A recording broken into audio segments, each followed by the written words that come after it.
Y de paso traigo un mensaje desde México especialmente para Víctor González. No sabes lo que te quieren allí, Víctor. Muchísimo. O sea que Dios va a actuar en ti porque haces mucha falta en la obra. Y bien, ahora ya centrándonos un poco en la temática que os he traído, esta vez no va a tratar de grandes profecías que impactan mucho aparentemente, pero sabéis, es de esas temáticas que realmente todos debemos conocer, todos. Porque hablar de la apostasía significa algo así como una cosa terrible. Sí, realmente terrible. Definamos primero qué es apostatar. Apartarse de la fe. Y, ¿sabéis? A veces este tema lo podemos encarar solo para adventistas, pero es algo que curiosamente se está oyendo en muchas denominaciones cristianas, incluida la católica. ¿Sabéis? El catolicismo se ha fragmentado también en dos partes, básicamente. Dicen algunos que, por ejemplo, el Papa actual es un apóstata. ¿Sí?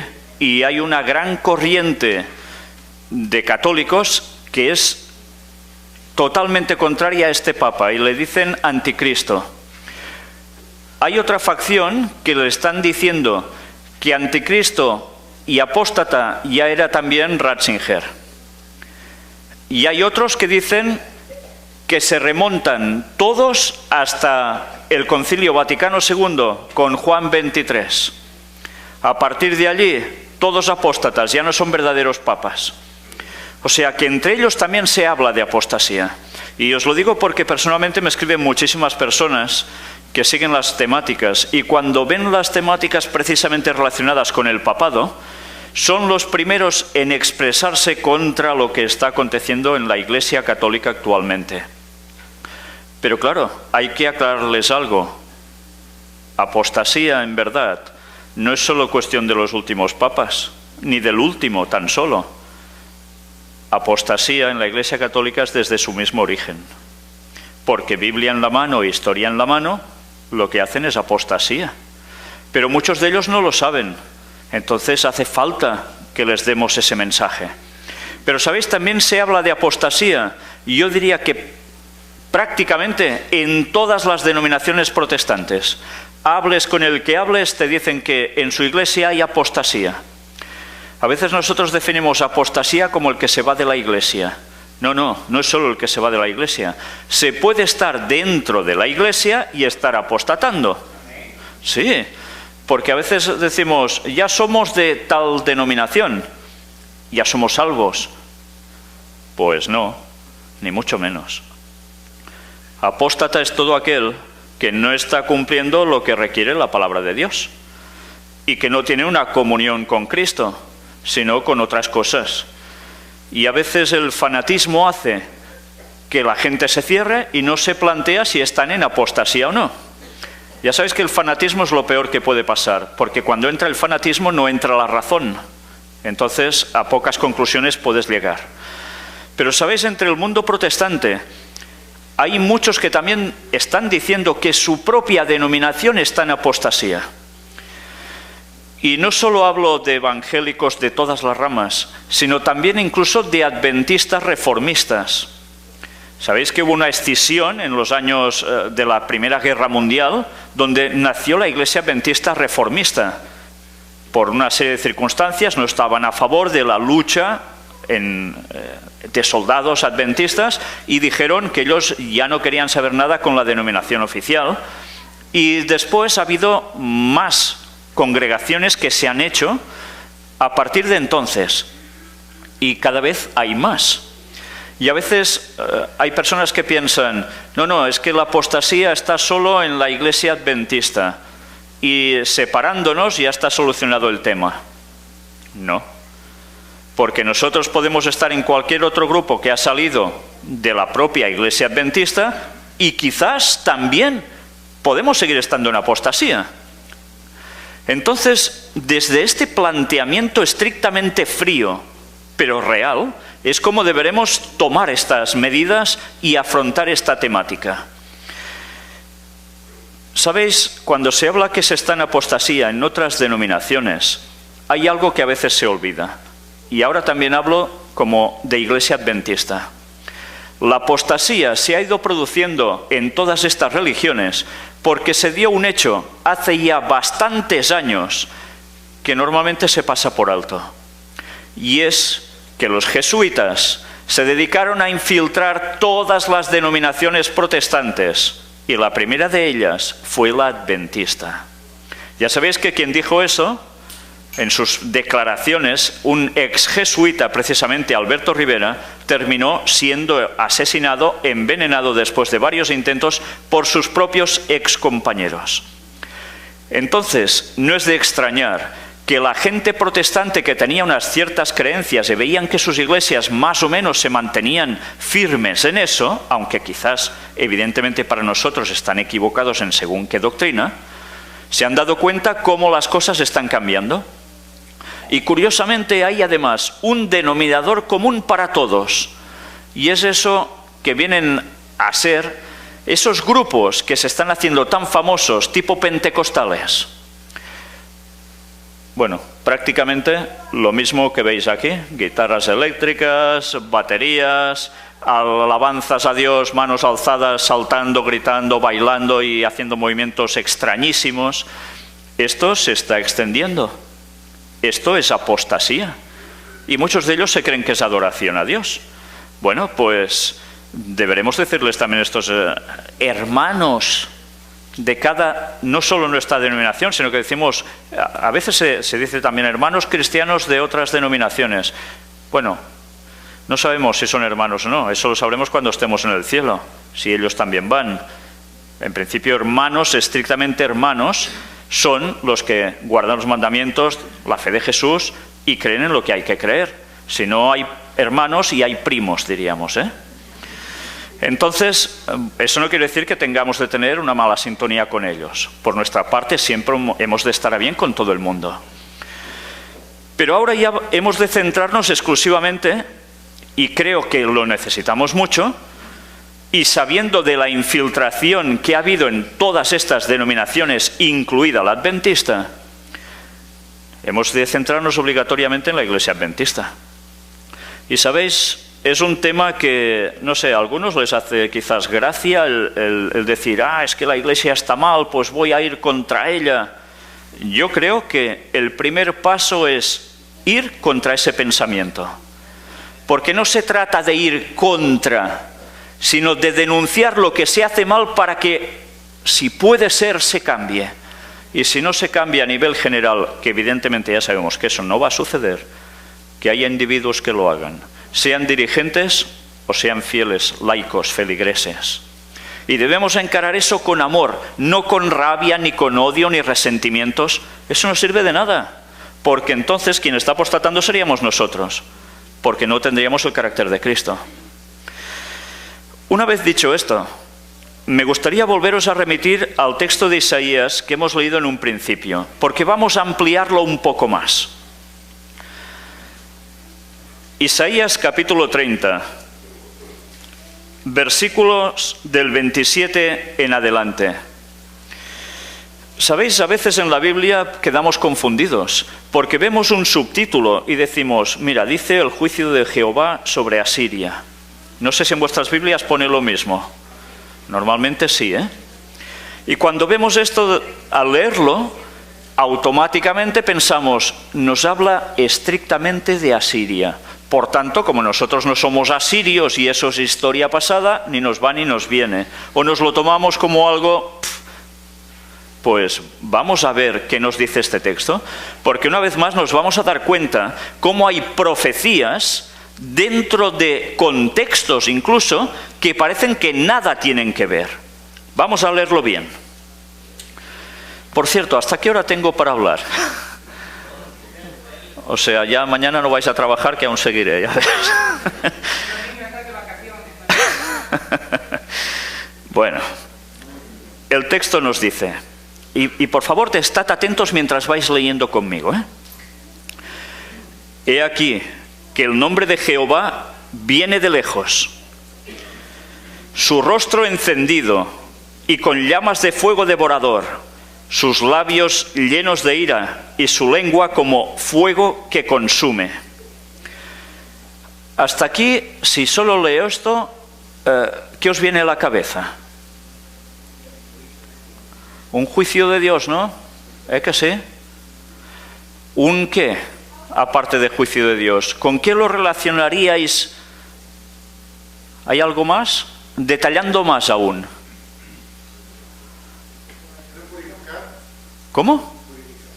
Purificación. Vale. Pues vamos a seguir un poco más, a ver si aún sacamos más conclusiones. Su aliento, cual torrente que inunda, llegará hasta el cuello, para zarandear a las naciones con criba de destrucción, y el freno estará en las quijadas de los pueblos, haciéndoles errar. Fijaos que aquí ya no está hablando solo de Asiria, está hablando de naciones, pueblos. ¿Y en cómo lo está diciendo? ¿En qué lenguaje? De destrucción, ¿no? Pero ¿qué tipo de destrucción? ¿Con qué asociaríamos esto que nos describe en la historia? Y cuando hablo de historia, no solo hablo de historia pasada, ¿eh? ¿Con qué lo asociamos? Falsos maestros, engaños, iglesia, zarandeo.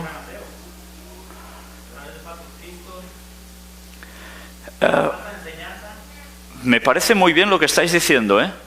Pero ¿os habéis dado cuenta qué lenguaje está utilizando? Es un lenguaje que prácticamente podemos definirlo como apocalíptico, ¿no? Y en concreto, en un momento especial de la humanidad que aún no se ha cumplido. ¿Cómo se describe que es la segunda venida de Jesús?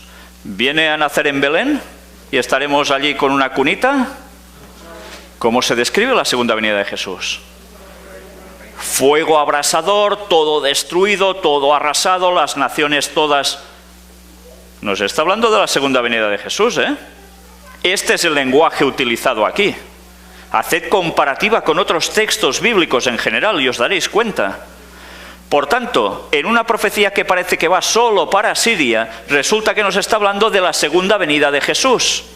¿Tantas veces pasa eso en profecía bíblica? ¿Recordáis? Hay textos como saldrá estrella de Jacob.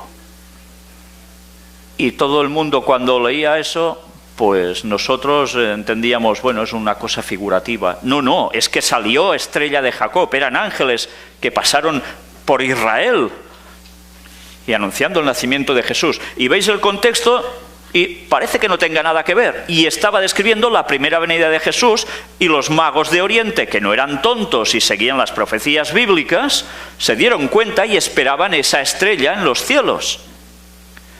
Y nosotros a veces solo leemos, es que si todo el contexto no dice eso en concreto, no significa lo que decimos. No, no, cuidado que la profecía bíblica va mucho más allá, ¿eh? Y hemos dicho, ¿verdad que hemos dicho algo de zarandeo aquí? Sí.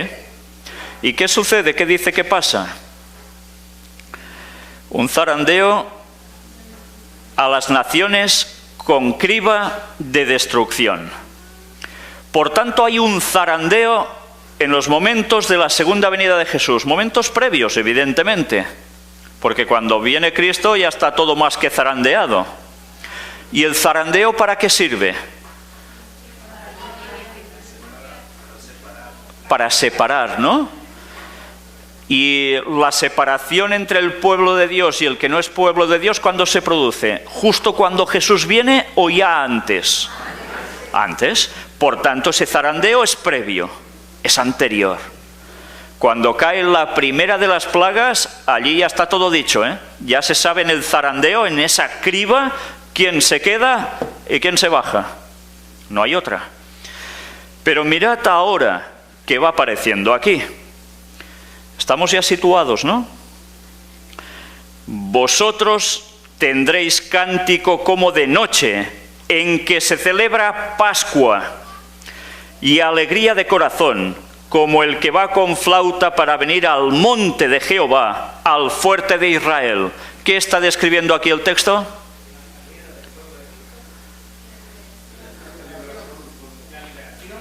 Estamos hablando de la segunda venida, ¿eh? De la segunda venida.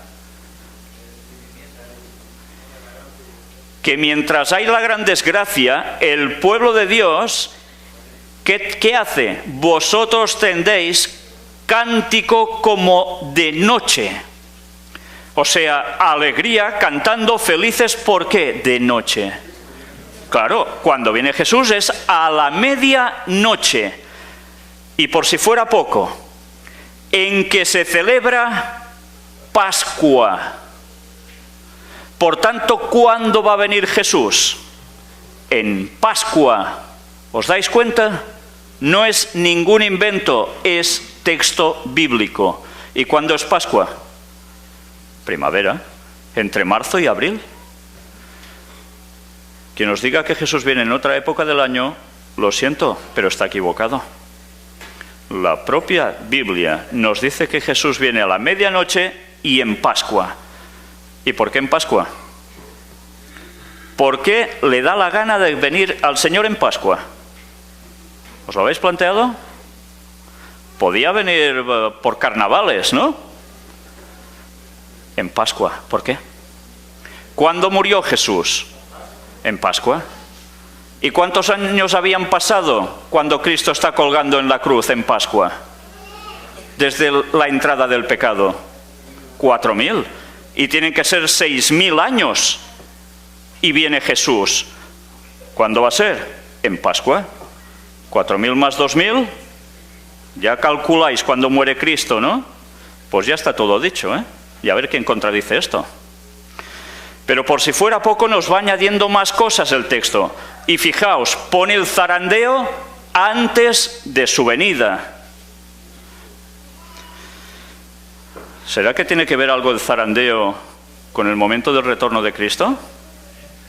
¿En saberlo? ¿Cuándo? Nos vamos a llevar alguna sorpresa en esta temática, ¿eh? Y no porque lo haya puesto Víctor San Vicens y ya está porque sí, sino porque algo había escrito en los testimonios de Ellen White que cuando leemos bien nos quedamos impresionados. Y espero que a vosotros os pase lo mismo, porque si no tendremos un grave problema, y no entre nosotros, sino con Dios, ¿eh?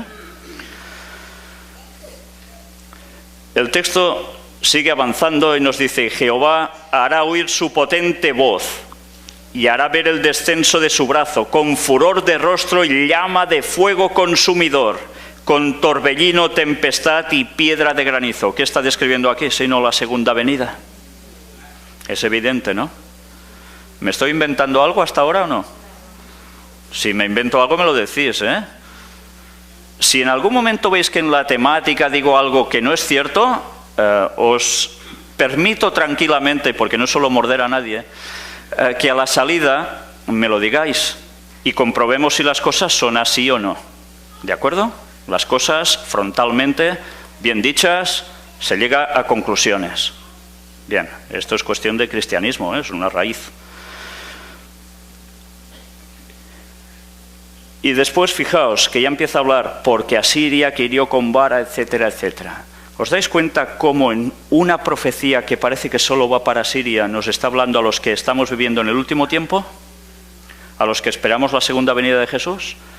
Mirad si es importante que leamos a fondo nuestras Biblias y pidiéndole orientación al Señor, porque hay detalles que nos pasan desapercibidos hasta que de repente el Espíritu Santo nos dice: mira esto, porque si no nos enteramos. No nos enteramos por ser más guapos y más listos, ¿eh? Es gracias a Dios. Y ahora que ya hemos centrado el tema de la apostasía justo antes de la segunda venida de Jesús y que tiene relación con el momento de su venida, en conocer su venida, en qué momento, vamos a entrar directamente en la apostasía y el mensaje final. Y no sé si os dais cuenta que aquí hay 3 ilustraciones. De hecho, es el resumen de la temática. La foto de un señor, ¿lo conocéis? Ahora normalmente barbas así ya no se ven, ¿eh? Pocas veces. ¿Quién es este señor? ¿Alguien lo sabe? Es Kellogg. Es el señor Kellogg, sí. Lo que pasa es que como está sin cereales cuesta identificarlo, ¿no? Pero bueno. Y lo del medio, ¿qué es? Es el nuevo logotipo, que ya tiene unos años, de la Iglesia Cristiana Adventista del Séptimo Día. ¿Y lo otro qué es? De los 4 ángeles, sí, sí. Es que ya casi que deberíamos tener claro que cuando hablamos de mensaje de 3 ángeles, luego viene el cuarto que se añade, ¿eh? Porque a veces el cuarto lo dejamos por ahí volando, que no se va por ahí volando, sino que viene aquí volando, ¿eh? Porque es el mensaje final, el nuestro. Solo con estas 3 fotos prácticamente ya podía decir apaga y vámonos. Sí, pero no voy a hacer eso porque me habéis llamado para hablar, claro. O sea que vamos a intentar profundizar en todo esto, ¿eh? Y entramos con las 2 apostasías.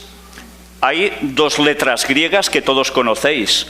Alfa, omega, o sea, sería en nuestro abecedario A, Z, principio, fin.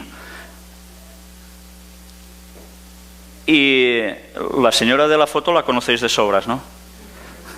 Bueno, esta sí, ¿eh? Ellen White. Ellen White habló sobre las 2 apostasías. Y habló sobre 2 apostasías y ella ya vivió una. Sobre esa una es la que vamos a tratar, pero vamos a empezar leyendo otro texto bíblico. ¿Lo veis bien en la pantalla? ¿Sí? Vamos, bueno, voy a leerlo, ¿eh? Y seguid conmigo la cuestión. Segunda de Tesalonicenses, capítulo 2. Vamos a leer desde el versículo 1. Pero con respecto a la venida de nuestro Señor Jesucristo y nuestra reunión con Él, os rogamos, hermanos, que no os dejéis mover fácilmente de vuestro modo de pensar, ni os conturbéis, ni por espíritu, ni por palabra, ni por carta como si fuera nuestra, en el sentido de que el día del Señor está cerca. ¿Qué está diciéndonos aquí el apóstol Pablo? No os dejéis mover fácilmente de vuestro modo de pensar. O sea que hemos de estar firmes. ¿Pero por qué? Dicen, ni os conturbéis, ni por espíritu, ni por palabra, ni por carta como si fuera nuestra. ¿Os dais cuenta que está describiendo que había alguien que se estaba haciendo pasar por cristiano o podría hacerse pasar por cristiano, incluso escribiendo cartitas como si fueran de ellos? Y no lo eran. Y él advierte, cuidado. ¿Por qué? Mirad, ahora da el motivo. En el sentido de que el día del Señor está cerca. ¿Cuántas veces hemos entendido o captábamos, equivocadamente, que Pablo escribía como si el Señor tuviese que venir ya en sus días? Y no. Pablo mismo dice, en el sentido de que el día del Señor está cerca. Él sabía que en su tiempo el Señor no estaba cerca. Hacía pocos años que se había ido al cielo Jesús. Y él advertía, el Señor no está cerca. Interesante, ¿eh? Y mirad qué más dice. Esto que, ¿sabéis por qué lo dijo Pablo? Él conocía la profecía. Y él como buen judío, estudioso profundo de las Escrituras, sabía que el mundo duraría 6.000 años, porque eso es lo que aprendían ellos. Y eso lo pudimos ver la otra vez que vine con la presentación de temas. Ellos ya sabían que el mundo tendría 6.000 años y después vendría el Mesías. Pero mirad qué va diciendo. Nadie os engañe en ninguna manera, porque no vendrá sin que antes venga la apostasía. Y se manifieste el hombre de pecado, el hijo de perdición, el cual se opone y se levanta contra todo lo que se llama Dios o es objeto de culto, tanto que se sienta en el templo de Dios como Dios, haciéndose pasar por Dios. No sé si estáis percibiendo algo aquí. Sin que antes venga la apostasía. Por tanto, ¿a quién está describiendo aquí el apóstol Pablo? Al papado. Por tanto, él sabía, Jesús no va a volver antes de que aparezca el papado. Sí, él ya sabía que actuaría así el papado, como lo describe. ¿Y cuántas veces no hemos dicho que el Papa se sienta como si fuera Dios, haciéndose pasar por Dios? El vicario de Cristo, el vicarius filii Dei, etcétera, etcétera. Pero cuidado, cuidado, porque esto nos está llevando más allá. ¿Hay profecías de doble cumplimiento o no? Sí. Es que sí. Si nos damos cuenta, nos está diciendo también que Jesús no volverá hasta que haya una tal apostasía y en la cual, ¿quién más se está haciendo pasar por Dios o se hará definitivamente pasar por Dios de aquí a un tiempo? Satanás haciéndose pasar por Cristo. ¿Y qué hará? Sentarse en el lugar donde estaba el trono de Dios para hacer creer a la gente que Él es el Mesías. ¿Y eso dónde será? ¿En Barcelona? ¿En China? En Jerusalén, claro. Por eso se debe levantar el tercer templo judío, que pasará a ser, no sé cómo, el lugar donde el Vaticano pondrá su trono. Y eso es lo que nos narra Daniel también, en el capítulo 11, versículos finales. Por tanto, habrá otra gran apostasía que llevará al mundo al gran engaño total, absoluto. Y mirad qué más va diciendo. ¿No os acordáis que cuando yo estaba todavía con vosotros os decía esto? Y ahora vosotros sabéis lo que lo detiene, a fin de que a su debido tiempo se manifieste, porque ya está en acción el misterio de la iniquidad, solo que hay quien al presente lo detiene, hasta que él a su vez sea quitado de en medio. O sea que en su tiempo, ¿quién estaba trabajando ya? Ese misterio de iniquidad que terminaría siendo el papado. Pero el papado no surgió en los años 400. ¿Y cómo es que dice que ya estaba trabajando el misterio de iniquidad? Porque alguien de su tiempo, que ya se hacía pasar por cristiano, mandando cartitas por aquí y por allá, y haciendo otras cosas, terminaría creando el papado. ¿Y quiénes eran estos? Los judíos. Los judíos. Los judíos utilizaron a los romanos, los mismos que asesinaron a Cristo, que lo rechazaron, crearon el movimiento gnóstico. Ellos son los que hacían cartas, epístolas, como las de San Bernabé, la María Magdalena, etcétera, etcétera, y que enseñaban cosas que no eran correctas. Y así desviaban el panorama de lo que auténticamente fue Jesús. Y al final pensamos, ¿por qué hicieron esto? Porque los judíos, ¿qué hicieron en el año 34? Mataron a Esteban y ¿qué empieza? La persecución contra los cristianos. Y como no podían terminar con ellos porque mataban uno y salían como setas unos cuantos más regados por su sangre, ¿qué pasaba? Infiltraron el cristianismo. ¿Y qué mejor forma de hacerlo que el gnosticismo? Mezclaron espiritismo con cristianismo. Y mucha gente se tragó eso. Con el paso del tiempo, esos mismos pensamientos llevaron hasta la masonería. Pero fueron más astutos. Y llegó el punto en que crearon el catolicismo para hacerse pasar por auténticos cristianos sin serlo. Y otra vez pegar los cambios que pretendía Satanás a la palabra de Dios. ¿Y qué iba a pasar si a los cristianos se les daba paz y tranquilidad y ya no se les perseguía? ¿Cuándo está en mayor peligro el pueblo de Dios? ¿Cuando hay persecución? Hombre, sí, físicamente está en mayor peligro. Pero ¿y de aquí? ¿Cuándo está en mayor peligro? Cuando hay paz. Porque, como nos gusta estar tranquilitos, ¿eh? ¿A quién le gusta que le persigan? O que le insulten por creer. O a nadie. Satanás no es tonto, ¿eh? Mirad cómo ha ido trabajando. Y el apóstol Pablo nos estaba describiendo ya esa situación. Y entonces se manifestará aquel inicuo, a quien el Señor matará con el espíritu de su boca y destruirá con el resplandor de su venida. Inicuo, cuyo advenimiento es por obra de Satanás, con gran poder y señales y prodigios mentirosos. ¿Os dais cuenta cómo está mezclando el papado, pero después también está mezclando la aparición de Satanás como Jesús, como si fuera el Cristo? El lenguaje misma sitúa este texto señalado a Satanás, aplicado a Satanás.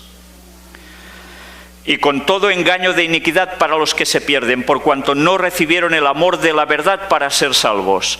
O sea, que en el último tiempo habrá gente que habrá rechazado el mensaje, y Dios lo va a permitir porque habrán rechazado la verdad y ya no serán salvos.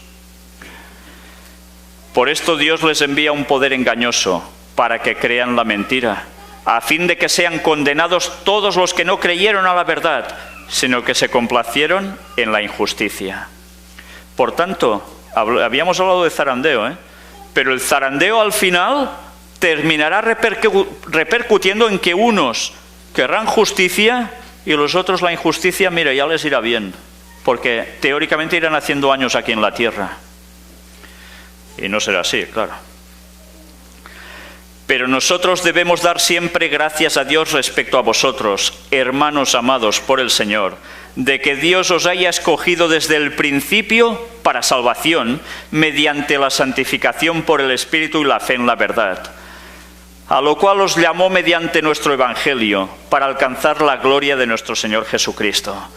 Así que, hermanos, estad firmes y retened la doctrina que habéis aprendido, sea por palabra o por carta de ¿quién? ¿De los otros?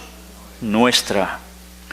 Y el mismo Jesucristo, Señor nuestro, y Dios nuestro Padre, el cual nos amó y nos dio consolación eterna y buena esperanza por gracia, conforte vuestros corazones y os confirme en toda buena palabra y obra. Por tanto, el cristiano deberá tener la doctrina pura que está aquí, no inventos de nadie, sino la que está aquí. Y además, ¿qué deberá hacer? Andar rectamente, la obra. ¿Estamos situados ahora en el contexto del zarandeo final? Pues ahora vamos a empezar a introducirnos directamente en la primera apostasía, que provocó un gran zarandeo, y ya sabemos cuándo, ¿no? Prácticamente en los principios de la Iglesia Adventista. ¿Y cómo se produjo todo esto? Pues veamos, Mensajes Selectos, escrito por Ellen White, tomo 1, capítulo 25, el fundamento de nuestra fe. ¿Os lo abrevio un poquito para ir más deprisa? ¿Sí? Bien. Os voy a leer solo unos pocos textos para introducir la cuestión. El Señor pondrá nueva fuerza vital en su obra a medida que los instrumentos humanos obedezcan la orden de avanzar y proclamar la verdad. El que declaró que su verdad brillaría para siempre, proclamará esa verdad mediante mensajeros fieles que darán a la trompeta un sonido certero. O sea, la trompeta no era pep, no, será pop, certero el sonido. Esto es interesante, porque quiere decir que mientras habrá habido muchos otros que la trompetilla sonará un poco así como de feria. El mensaje final es certero. Y cuando un trompetazo de estos suena, ¿qué causa en la gente? Claro, una expectación, una alerta, una conmoción. La verdad será criticada, desdeñada y ridiculizada. Pero mientras más cerca se la examine y se la pruebe, más brillará. Pues mirad qué va diciendo ahora. Como pueblo hemos de mantenernos firmes en la plataforma de la verdad eterna que ha resistido la prueba y el examen. Hemos de aferrarnos a las seguras columnas de nuestra fe. Los principios de la verdad que nos ha revelado Dios son nuestro único fundamento verdadero. Nos han hecho lo que somos. El tiempo transcurrido no ha disminuido su valor. El enemigo se esfuerza constantemente por sacar esas verdades de su marco y poner en su lugar teorías espurias. Introducirá todo lo que pueda para llevar a cabo sus designios engañosos. Pero el Señor hará surgir a hombres de percepción aguda que darán a esas verdades su debido lugar en el plan de Dios. Esto es profecía. ¿Estaba hablando de pasado? Futuro. Aquí fijaos que los verbos están en futuro. ¿Y por qué están en futuro? A medida que vayamos viendo todo esto entenderemos por qué. Allí era el momento en que empezaba la apostasía alfa. No solo empezaba, sino que ya estaba actuando. Y Ellen White ya no está hablando solo de esa, sino que habla en futuro, porque sabía que iba a pasar algo también posteriormente a esta apostasía. He sido instruida por el mensajero celestial de que parte del razonamiento del libro Living Temple, Templo Viviente, es malsano y que ese razonamiento descarriaría la mente de aquellos que no están plenamente establecidos sobre los principios fundamentales de la verdad presente. Introduce aquello que no es nada sino especulación en cuanto a la personalidad de Dios y dónde está su presencia. Nadie en esta tierra tiene derecho a especular sobre esa cuestión. Mientras más se discutan las teorías fantásticas, los hombres sabrán menos de Dios y de la verdad que santifica el alma. Mirad, ella estaba hablando del libro que escribió precisamente el señor que hemos visto antes, el señor Kellogg. Kellogg, conocido por ser un gran médico naturista, conocido por ser el inventor de los cereales que tantísima gente desayuna. Este señor escribió un libro que él mismo dijo que estaba apoyado en todo por Ellen White. Y tenía que ver con la personalidad de Dios y dónde está su presencia. ¿Sabéis? Cuando empezamos a ver qué había en ese libro, supongo que ya lo sabéis, panteísmo. ¿Qué es el panteísmo? Pues es algo que, si habéis visto alguna película, como es Star Wars, la Guerra de las Galaxias, supongo que todos recordaréis eso de que la fuerza te acompañe. ¿Os suena, no? Algo así. La fuerza. La fuerza está en todas partes. La fuerza la puedes sentir en ti. La fuerza está en cada objeto, se te transmite y tú puedes controlarlo todo. Ese concepto que apareció en esa película proviene de una creencia de un pueblo de la India, pero que además, de hecho, está en todas las culturas paganas. Walt Disney. ¿Habéis visto dibujitos de Walt Disney? Sí, ¿no? ¿Y os acordáis de una película llamada Pocahontas? Pocahontas va hacia un árbol y el árbol, que tiene napia, o sea, nariz, ojos y tal, ¿y qué hace? Bla, bla, bla, bla. Tienen un diálogo con un árbol. Eso es muy común, ¿no? Nosotros vamos por la calle y hablamos con un árbol como si nada. Si haces eso, lo primero que hacen es encerrarte, ¿no? Bueno, pero en cambio esto es una creencia muy afincada. Porque eso mismo, ya no digo solo de un árbol, sino de cualquier cosa, es lo que es el panteísmo, que hay una fuerza que está en todas partes, que tú puedes aprovecharte de ella, que puedes comunicarte con ella, y así te dirige. Es como si te conectaras a un macroordenador que te pasa los datos y te ayuda en todo. Más o menos para que me entendáis en lenguaje moderno, esto es lo que viene a ser el panteísmo. Y el problema estaba en que este señor decía que sí, que el Espíritu Santo era ¿qué? Era una fuerza.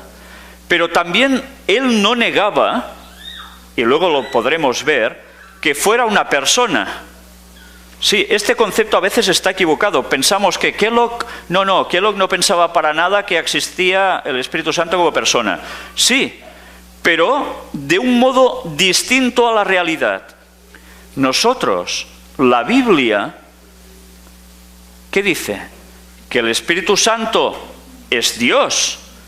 Sí, es la tercera persona de la divinidad, estamos totalmente de acuerdo. Pero no está dentro de un árbol, dentro de una piedra, no. Es descarnado, es distinto, no sabemos cómo, no podemos especular en cómo es, porque no ha adoptado como padre e hijo una forma en concreto, pero no podemos ir más allá de eso. En cambio, Él aplicó a este ser divino unas particularidades que no tocaba, porque eso era espiritismo, que es algo muy distinto. ¿Cómo sanan en algunas terapias de la nueva era? Sencillamente se concentran, hacen algún tipo de, a veces invocaciones, a veces rituales. ¿Para qué? Para recibir la fuerza de algo, que no saben exactamente qué, que entra en ellos y a través de eso ellos sanan. En definitiva, es un plagio de lo que hace Dios. Cuando se cura de ese modo, eso es espiritismo. Pero cuando es copia de lo divino, ¿por qué se hace? Para engañar mejor. Pues este señor lo que estaba haciendo era hablar del Espíritu Santo en estos términos. Y Ellen White durante un tiempo deja eso como, bueno, a ver qué, ¿no? No se termina de poner para afrontarlo.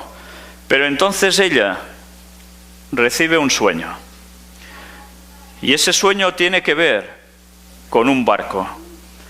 Sueña de que un barco va hacia un témpano de hielo, un iceberg, ¿no? ¿Le llamáis en inglés? Y cuando está ya acercándose, claro, lo lógico, pensando para muchos es, ¡uy, lo esquivo!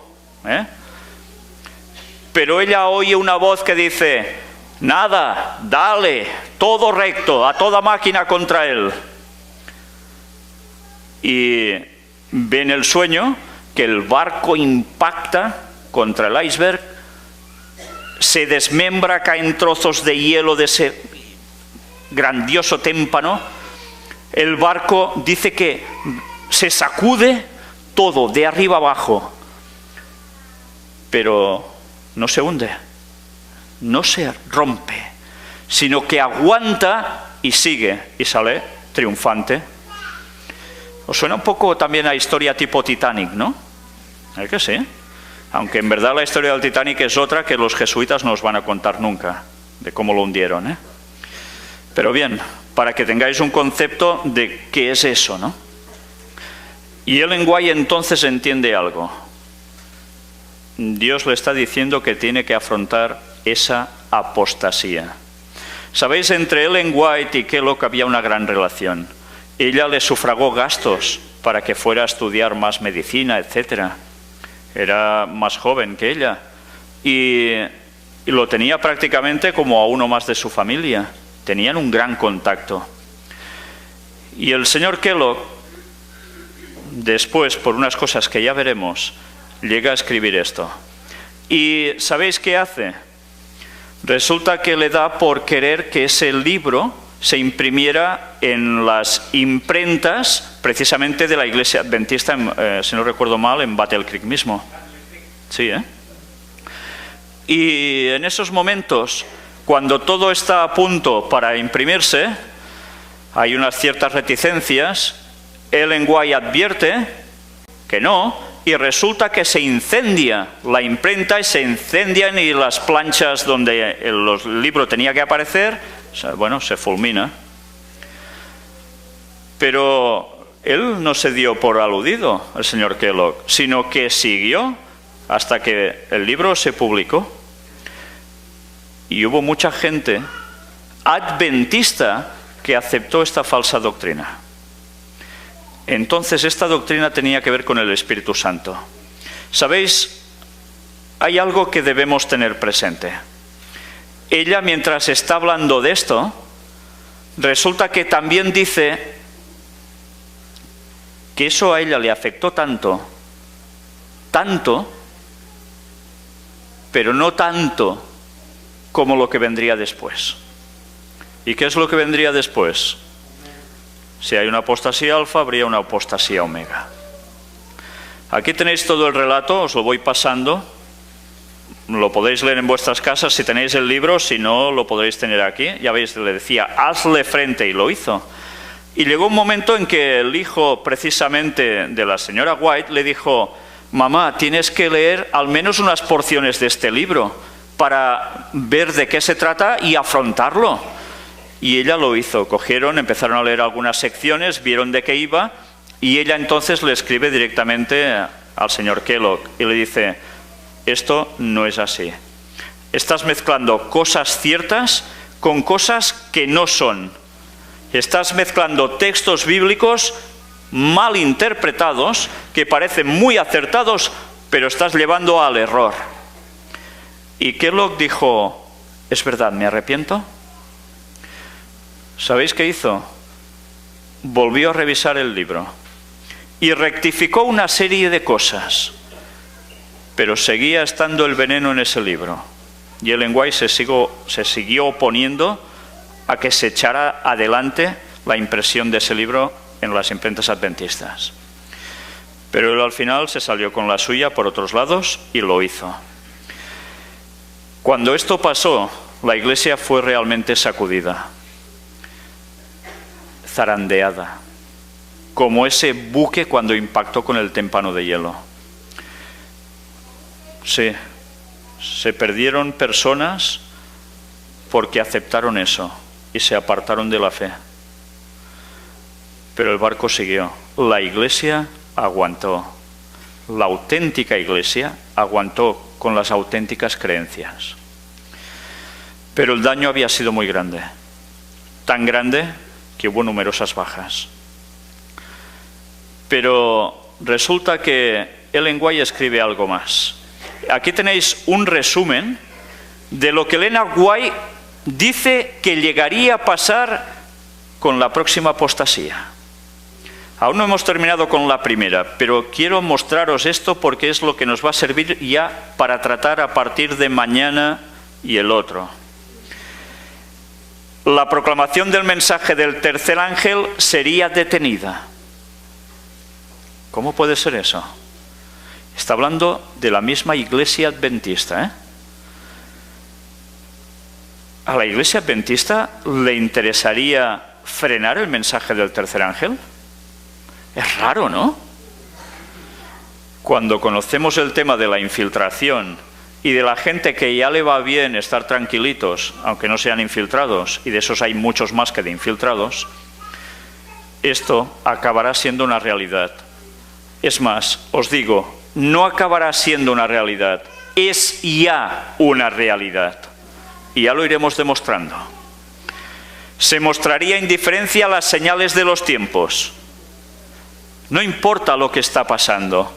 Vosotros estad preparados como si Cristo viniese hoy. Lo demás no importa. Jesús dio la profecía para distraerse, se ve. Os digo antes estas cosas que sucedan, para que cuando suceda, creáis.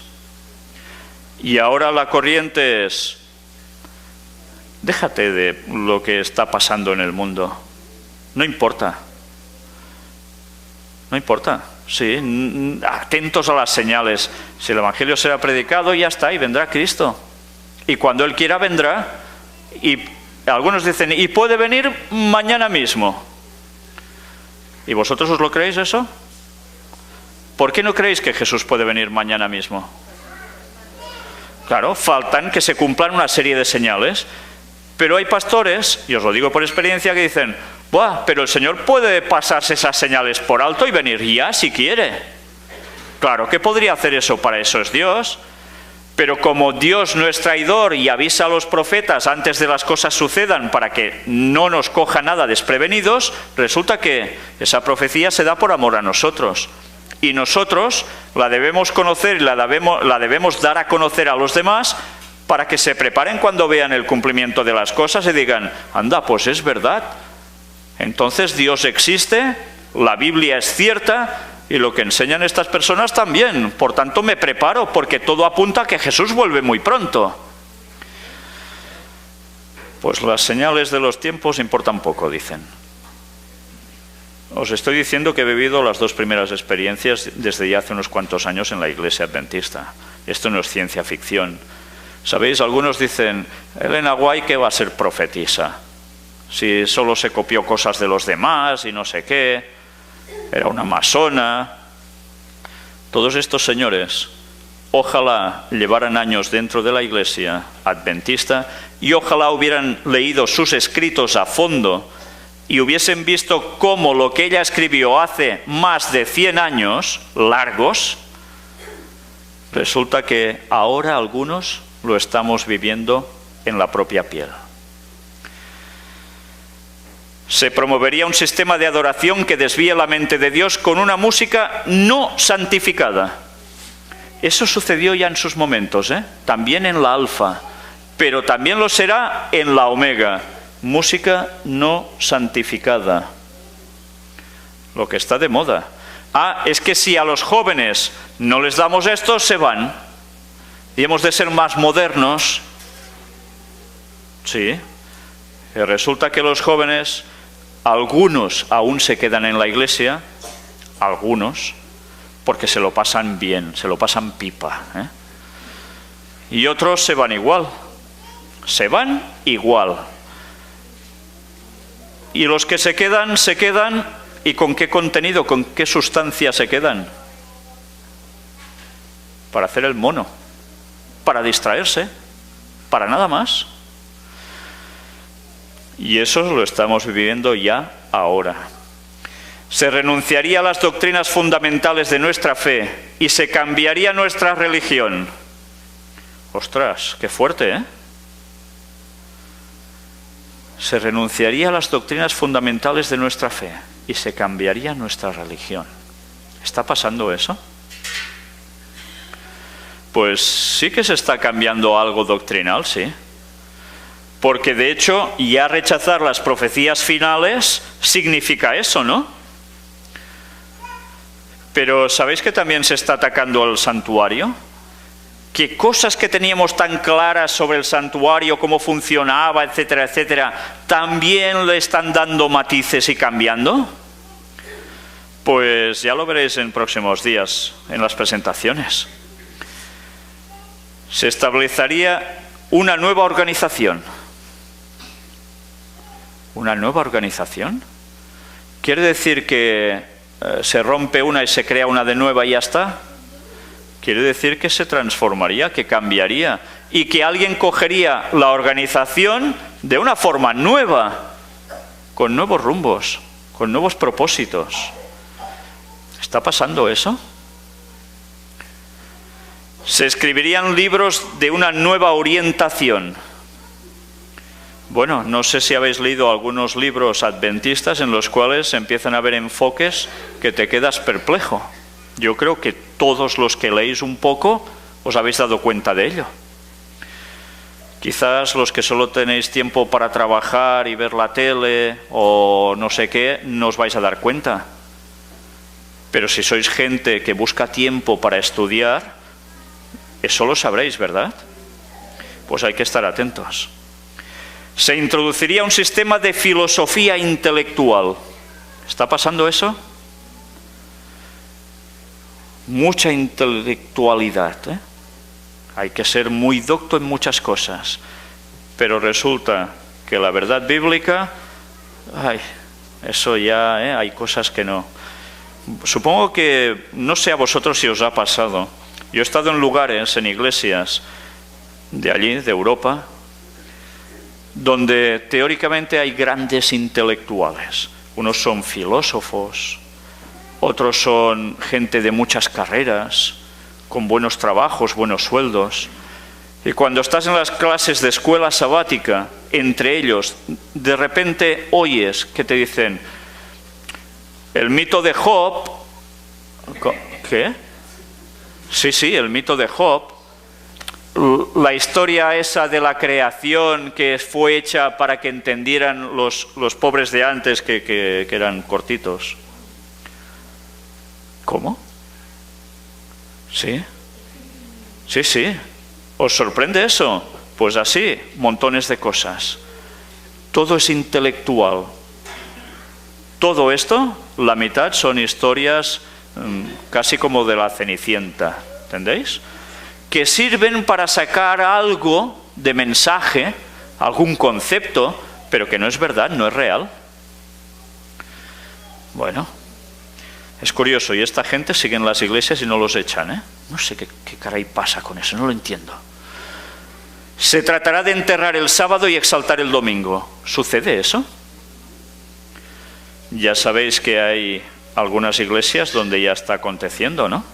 Iglesias adventistas del séptimo día, donde ya se reúnen los domingos, ya van diciendo que el sábado ya no es tan importante, que el domingo así como todos. Y eso no ha terminado, es el principio. Pues todo esto es lo que ella vio referente a la apostasía omega. Y ahora mirad precisamente el argumento utilizado por los actuales antitrinitarios, formando parte de la apostasía omega anunciada y denunciada por Ellen White. Si la apostasía alfa tenía que ver también con el Espíritu Santo, ¿qué debería tener también que ver la apostasía omega? Pues también algo iría por allí, ¿no? Entre otras muchas cosas como hemos visto. Todos sabéis que ha habido una corriente antitrinitaria muy fuerte en la Iglesia adventista. En estos últimos años muchos adventistas han dejado de serlo porque se han hecho antitrinitarios. Dicen que eso es una doctrina de Roma, del Vaticano, y que seguir eso pues es ser Babilonia, como ellos. Todos hemos visto con claridad, y quien quiera lo ve con claridad, que en la Biblia se habla de 3 personas de la divinidad. Pero hay algunos que aún eso les molesta y siguen en sus 13. Hay un escrito como el que os estoy mostrando ahora, hecho por antitrinitarios, que precisamente habla de la historia de Kellogg con el libro famoso del templo viviente, y también algo que muchos adventistas no saben, y ellos lo sacan a la luz, y es que Kellogg tuvo también una correspondencia con algún pastor de la denominación, de la Iglesia Cristiana Adventista, y mantienen un diálogo versado precisamente sobre el Espíritu Santo. Y sabéis la respuesta que tiene el señor Butler, ya sabéis que había sido un pilar dentro de la denominación adventista en sus primeros años. Él no tenía claro el tema del Espíritu Santo. Él y muchos pioneros no lo tenían nada claro. ¿Sabéis por qué? Porque muchos de ellos provenían de algún lugar, de alguna religión, de alguna creencia que no tragaban con la Trinidad, porque decían que era cuestión de Roma.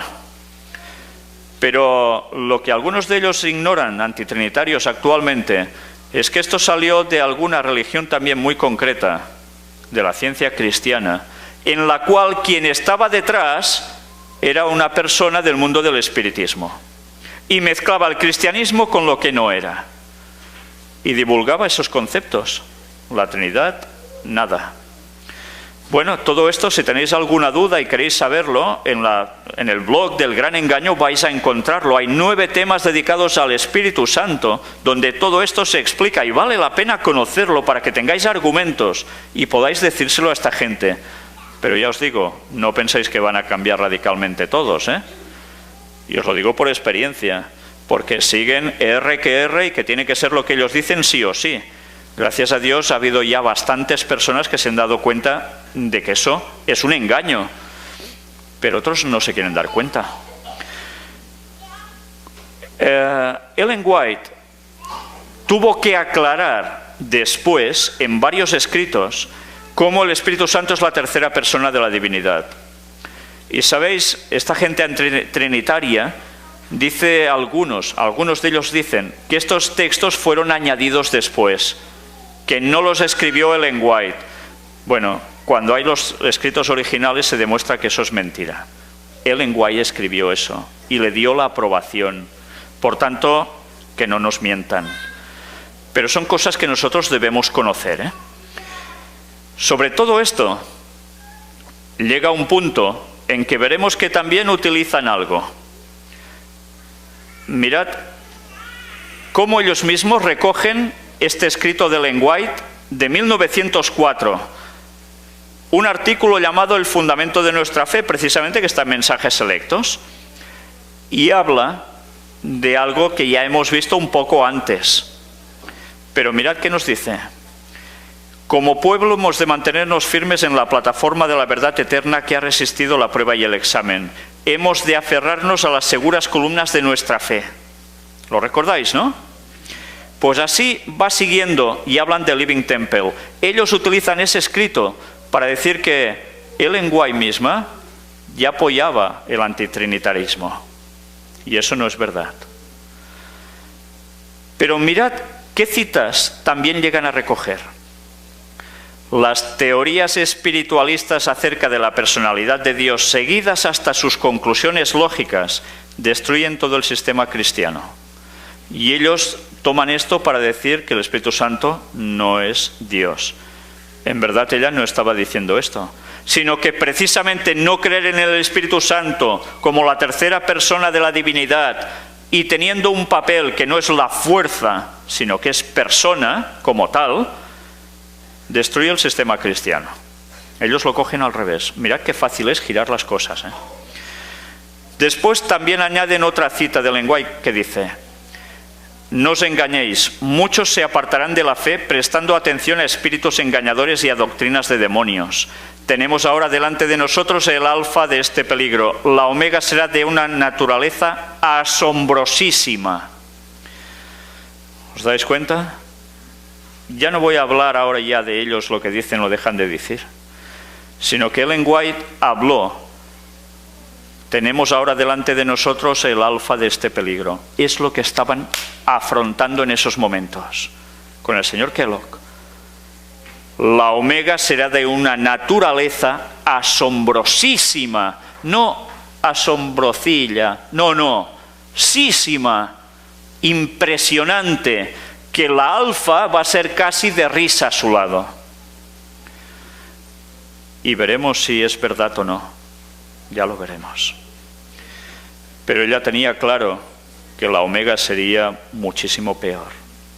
Basado en ciertas cosas y paralelismos con la primera, pero aún iría mucho más allá. Mirad que llega a escribir también Ellen White. El templo viviente, es el libro, contiene el alfa de esas teorías. Sé que la omega seguirá poco después y temblé por nuestro pueblo. Temblé por nuestro pueblo. Ella no dice que tembló por la apostasía alfa. Tembló por la que iba a venir. Y esa no es algo que esté solo en el futuro aún. Empezado hace unos años. Pero aún no se ha consumado.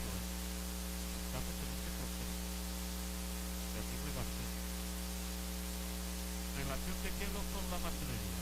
¿Qué es esto? ¿Queréis saber de dónde extrajo él esas enseñanzas? Pues vamos a hacer un poco de historia. Eventos del tiempo final. En este libro, que ya sabéis que no está editado por la misma Iglesia Cristiana Adventista del Séptimo Día, sino que fue un miembro que hizo una recopilación de otros escritos que no aparecen a veces en todos los lugares que tenemos en español. Mirad que aparece en la carta 67 del 6 de abril de 1899. Estad atentos porque esto es historia y vamos a entender una vez más dónde vamos a parar. Se está dirigiendo a Kellogg, ¿eh? Antes de este trozo hay un apartadito más, unos textos más, donde ella habla con Kellogg, le escribe: hola, ¿qué tal? ¿Cómo estás? Lo típico, ¿no? Que yo ya estoy mejor de salud, le dice la hermana White, y empiezan a aconsejarse unas cosas y otras y tal. Pero mirad cómo sigue después. La influencia que usted ha logrado en su profesión como médico es grande y extensa, y en algunos casos ha sido la voluntad de Dios. Usted ha contribuido para que la luz que Dios le ha dado brille hacia otros, y ésta ha influido en otros para la obra médica. Pero según la luz que el Señor me ha dado, existe un espíritu de masonería libre y éste ha construido un cerco alrededor de la obra. ¿Cómo? ¿Qué tenía que ver Kellogg con la masonería? Kellogg fue a estudiar medicina, se codeó con otros médicos y los médicos eran masones, un gremio. Por eso entenderéis cuando Ellen White, hablando de sociedades secretas y masonería, hablaba de no meterse en gremios, porque precisamente están controlados por la masonería. Y fijaos que habla de masonería libre. ¿Cuál es la masonería libre? Históricamente, los que eran masones, ellos dicen que venían de los arquitectos, los que hacían las grandes catedrales, las grandes iglesias, eran genios de la construcción con conocimientos que solo sabían ellos y solo podían pertenecer ellos a la masonería, nadie más. Y se transmitían conocimientos ocultos y también satánicos. Por eso en tantas catedrales veréis simbologías que cuando sabéis un poco de qué van dices, madre mía, ¿y esto es cristianismo? Pues es todo lo contrario. Pero llegó un punto en que la masonería se abrió y entonces empezaron a aceptar abogados, médicos y otros gremios. Y los médicos ya habían entrado allí. Y ahora entenderéis por qué las grandes farmacéuticas, esas multinacionales que mueven tantísimo dinero y dicen que también curan a las personas, dicen, están vinculados aún a las sociedades secretas, a la masonería. Sigamos leyendo y os vais a dar cuenta. Este ha construido un cerco alrededor de la obra. ¿De qué obra? ¿El pueblo adventista no tenía la reforma pro salud? ¿Verdad que sí? Pues ellos también trabajaron para minar todo eso. Y cogieron cosas de lo que el pueblo adventista había abrazado y lo fueron mezclando con otras.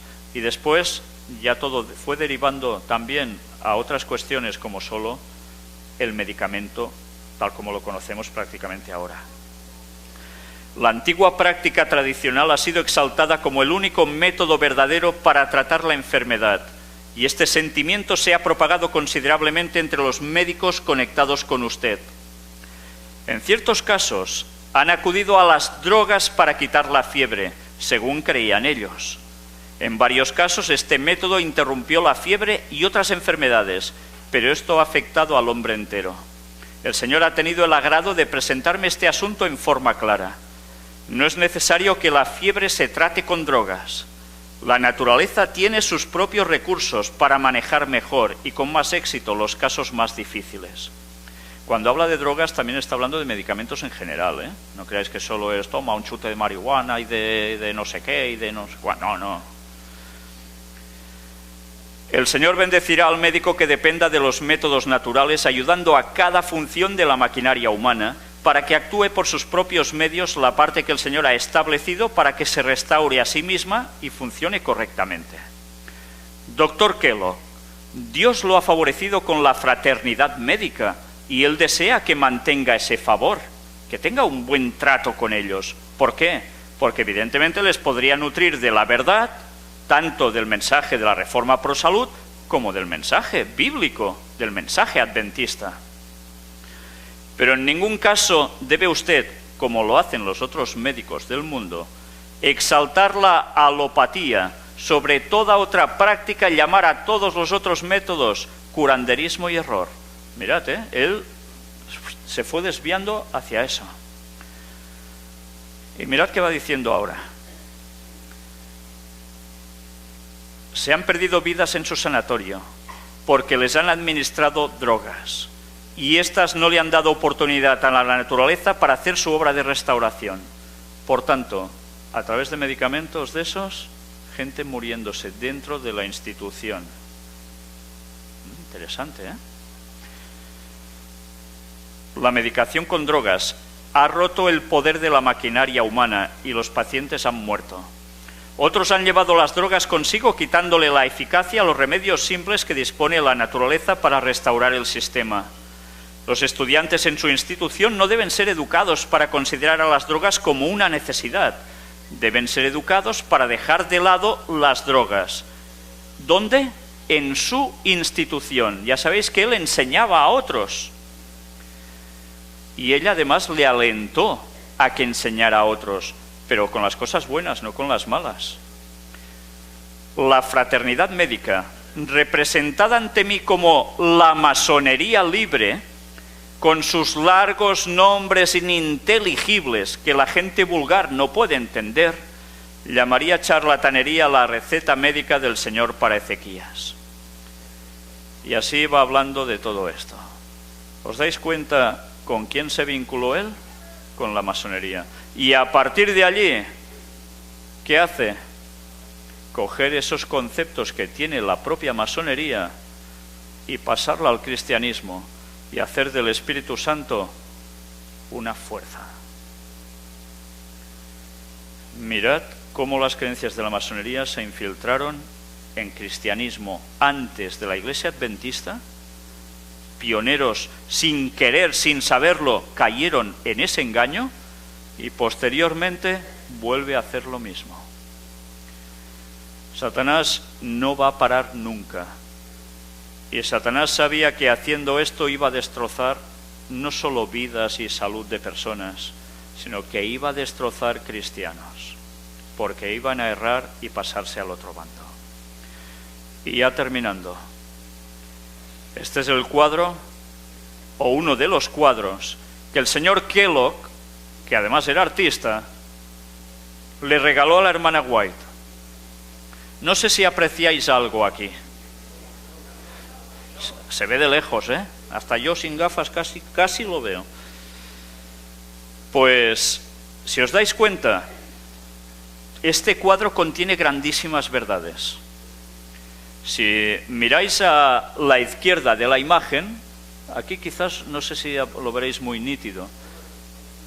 A la izquierda hay el paraíso y un ángel haciendo fuera a Adán y Eva.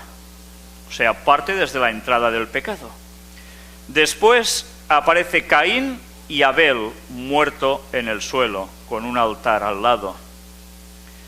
Después se ve un sacrificio de un animalito y el sumo sacerdote ante un altar quemando. Si miramos después, todo esto está en la sombra de la cruz de Jesús. Mirad que todo en el suelo hay una sombra que es la cruz y allí aparece Jesús clavado en la cruz. Y al lado de Jesús, ¿qué se ve? La Santa Cena. Detrás de la cruz ya se ven personas de tiempo actual en su época, un matrimonio parece ser, o algo así, una pareja, mirando hacia la cruz, y detrás de ellos un caminito que lleva una vez más como a un paraíso, donde arriba se ve un hombre sentado con una hoz, por tanto ya sabemos lo que es, ¿no? El juicio por parte divina, y un poco más arriba, a su lado, la Nueva Jerusalén. Pero resulta que en medio de todo esto hay un gran árbol con una copa impresionante, donde entre medio de las ramas aparece un ojo desprendiendo, emitiendo luz hacia todos los lados. Todos recordáis cuando vine la anterior vez, ¿no? Estuvimos hablando del significado de este ojo iluminado. Y además cuelga del árbol los mandamientos. Mirad cómo ya estaba mezclando. ¿Cómo os diría yo? ¿Os habéis dado cuenta que cuando he leído lo que Elena White dice de los nombres que utiliza la masonería, ininteligibles, ¿por qué? Que son largos y que quieren decir cosas que la gente común no entiende. Pues eso era lo que ellos llamaban el gran maestro del universo, el hacedor de todo, que en verdad, no era Jesús, el creador, sino el mismo Satanás, a quien ellos adoran, y sin saberlo algunos de ellos, o muchos de ellos. Por tanto, que tampoco digan que este cuadro lo pintó Ellen White, porque era masona, conocer un poco la historia va bien para no hacer el ridículo. Entonces, ¿os dais cuenta cómo la masonería impregnó todo esto y causó la apostasía alfa? ¿Y habéis visto en qué consistía? Pues la apostasía omega va a ser la segunda parte, donde va a tratar ya no la apostasía pasada, sino la apostasía que ya estamos viviendo y que aún no ha terminado de consumarse. Por mi parte hoy nada más. Creo que habéis tenido bastante para pensar en todo esto. Y preparaos porque lo de mañana ya empieza a ser fuerte. Empieza a ser fuerte. No sé si me dará tiempo a exponer todo el material que os he traído. No lo sé, lo intentaré. Pero tened presente que conocer esto es clave para poder salvaros. Sí, sí, os digo la verdad, para poder salvaros. Porque los engaños de Satanás van a ser casi perfectos. Por tanto, que el Señor nos ayude a tener una mente aguda para saber discernir y que el Espíritu Santo sea el que nos guíe a toda la verdad. Amén, hermanos. Pues agradecemos al hermano por este tema que nos dio. Gracias a Dios, ¿verdad? Hermanos, vamos a despedirnos con el canto número 166, por favor. El himno número 166. Antes de cantar el canto, quisiera solamente mencionar que para mañana, la reunión de mañana será a las 7:30 a la capilla de que está acá al otro lado, ¿ok? A la izquierda, ahí será la reunión, en la capilla chiquita de mañana. Todos son bienvenidos. Himno número 166.